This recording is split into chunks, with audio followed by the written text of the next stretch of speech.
ով է սա թագավոր փառած, սա ինքն է թագավոր փառած, սիրելի քույրեր եւ եղբայրներ, սիրելի հավատացյալներ, այսօր մեր սուրբ առաքելական եկեղեցին տոնակատարում է Հիսուս Քրիստոսի երկրորդ ծաղկազարդը։ Մենք, եթե խոսում ենք երկրորդ ծաղկազարդի մասին, որ այսօր է, պետք է իմանանք առաջի ծաղկազարդը, որ զատկից մեկ շաբաթ առաջ էր, ինչպես որ շատ համեստաբար, խոնարհաբար մեր Տերը մուտք գործեց քաղաք Երուսաղեմ, նստած ավանակի վրա, մուտք գործեց Երուսաղեմ, եւ բոլոր տեսնողները ասում էին, ով է այս թագավորը, ով է այս թագավորը, որ համեստաբար, բայց եթե մարդիկ լռեին, քարերը պիտի աղաղակեին, թե ով է այս փառքի թագավորը։ Եվ ժողովուրդը առաջի ծաղկազարդին բաժանված էր երկու մասի, ինչպես հայերս մի քանի մասի, մի մասը ընդդիմադիր, մի մասը պաշտպանողական, եւ փարիսեցիները, որ հակառակվում էին Հիսուսին, լռեցնում էին, ովքեր որ փառաբանում էին Հիսուսին, փառքի թագավոր, իսկ մյուսները ընդդիմանում էին եւ լռեցնում էին, եւ Հիսուսի առաջի մուտքը Տիրոջ տաճար, ուղղորդվեց Տիրոջ տաճար, Աստված մտավ Աստծո տաճար, որովհետև ասեց սա իմ աղոթքի վայրն է, եւ Հիսուս առաջի մուտքով ազդարարեց իր մուտքը մեր ներսի տաճար, ամբողջ Աստվածաշունչը խորհրդաբանորեն շատ իմաստներ ունի եւ մենք պիտի իմանանք սա, առաջի ծաղկազարդով Քրիստոս մուտք գործեց քո հոգի, մտավ այնտեղից վեր հանեց աղբը, նենգությունը, նախանձը, հպարտությունը, դուրս հանեց մեր ներսի տաճարից, որպեսզի ինքը նստի գահի վրա եւ թագավորի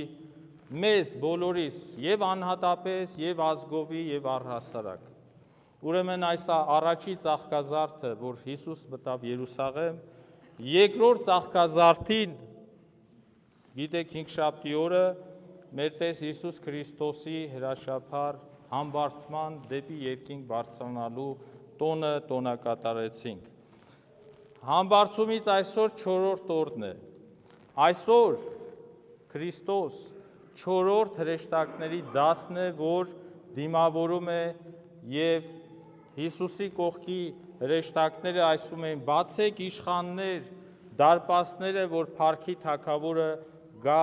եւ անցնի այս 4-րդ հրեշտակած դասի միջոցով։ Եվ հրեշտակները ասում էին ով է այս թագավորը, որովհետեւ չէր կարող մեկը ֆիզիկապես մարմնով անցներ դեպի հավիտենական կյանք, բայց նրանք ասում էին, որ բացեք իշխանություններ, դռները, որ փառքի թագավորը անցնի եւ գնա դասերով, որովհետեւ հրեշտակած դասը քանիսն են, 9 հրեշտակների դասեր ունենք, որոնք որ մեր հոգին եւս մահվանից հետո 40-րդ օրը դասեդաս բարձրացնելու են դեպի երկնքի արքայություն եւ փորձությունների միջոցով է անցնելու եւ քննություն է կատարվելու մեր բոլորի հոգիների ուրեմն համար։ Եվ ահա երկրորդ ծաղկազարդը, որ այսօրն է Քրիստոս 4-րդ դասն է այսօր հասել։ Իսկ ինչպես ենք իմանում սա։ Մեր առաջին հայրապետ Սուրբ Գրիգոր Լուսավորիչը խորվիրապի վիհի մեջ ճգնում էր եւ աղոթում էր հայոց դարձի համար։ 13 տարի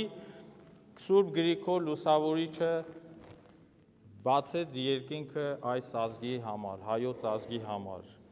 Եվ ահա իրեն ծառայում էր մի հրեշտակ։ Ամեն օր այս հրեշտակը իջնում էր եւ մխիթարում էր մեր առաջին հայրապետին։ Եվ ահա այս օրը 4-րդ օրը հրեշտակը բացակայում է, չի գալիս եւ չի այցելում Սուրբին, Գրիգորին։ Եվ երբ որ երկուշաբթի օրը հրեշտակը եկավ, ինչպես ամեն օր, Սուրբ Գրիգոր լուսավորիչը հարցրեց՝ ուր էիր երեկ, բացակայում էր, չեկար այցի։ Եվ հրեշտակը պատասխանում է, որ 4-րդ դասի հրեշտակն եմ ես։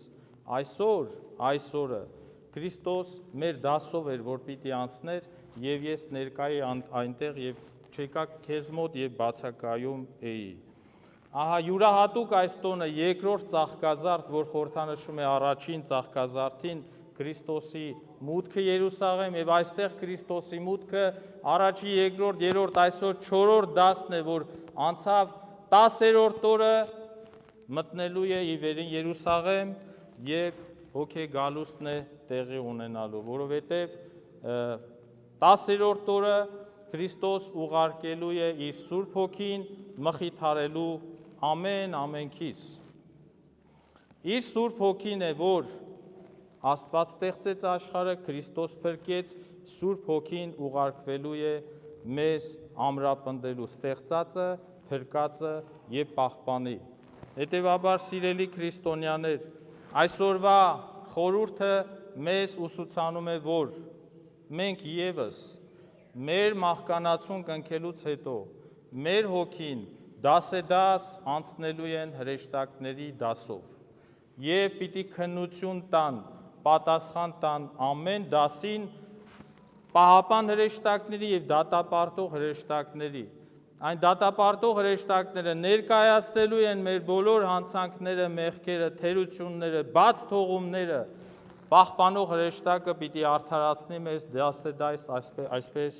բարձրանալու ենք եւ քննության արժանանալու եւ հավիտենական կյանքը ժառանգելու կամ ոչ։